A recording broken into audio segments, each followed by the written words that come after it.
Quie Iesu Domine, dona eis requiem.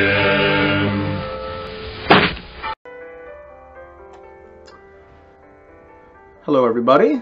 Whatever time you're listening to this, we were up early, but we didn't get in front of the camera early. That seems unusually loud, doesn't it? Let's turn down the Christmas music just a little bit.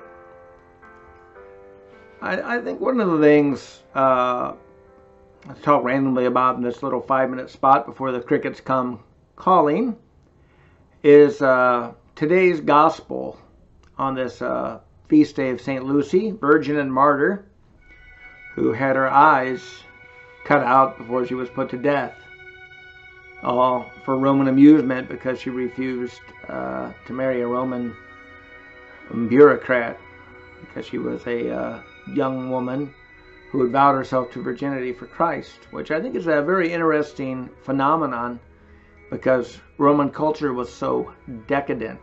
Anybody knew that. Rampant with slavery of all kinds. Physical slavery, slavery to food, slavery to alcohol and drugs, slavery to sex. Because anytime you have addiction in your life, or something that's borderline addiction, you are indeed a slave. But I want to talk about today's gospel because you and I live in a culture that is potentially enslaving as well, with some of the things that enslaved the Romans in their day and age, and things that didn't enslave them but enslave us because we are moderns. In the gospel today, Jesus talks about, we were like children in the street whom you can't please. We sang you a dirge, but you did not wail. We piped you a tune, but you did not dance. And then he talks about his ministry, the ministry of John the Baptist. John the Baptist came with kind of a severe ministry of repentance and acknowledgement of sin and a need to reform. And everybody thought John the Baptist was a kook and he was crazy. Jesus came and he eats and drinks and visits with the tax collectors and the like, and they say he's a drunkard and a glutton and a lover of those outside the law.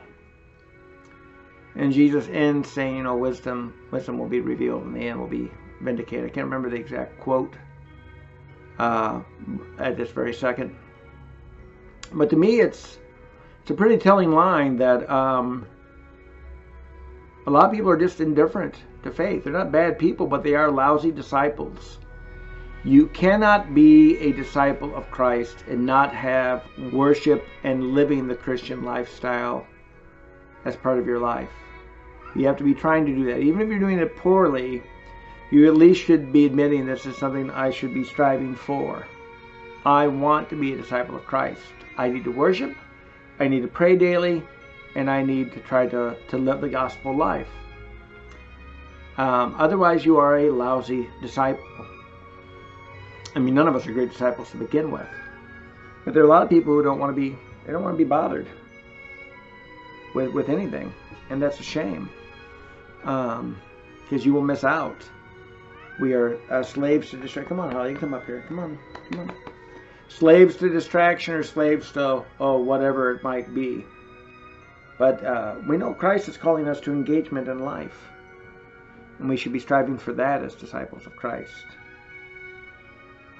But we're up against a culture, really, of distraction, where there's loads of distraction, plenty of ways to feel contentment without the faith, and the settling for what's here and now, rather than thinking of what's eternal, which we should be thinking of.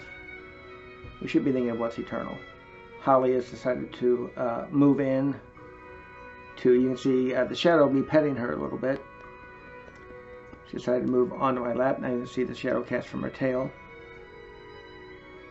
Anyway, that's just some thoughts as we look at today's gospel. Our tail keeps getting in the way of the light. Come on, Holly.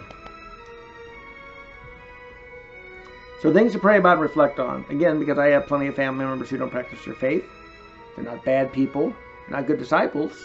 And I'm not a great disciple. I'm trying to be a good disciple. But we want to strive for greater actions. Our actions do make a difference in this life and in the next. Sean and I in the office had to talk about merit.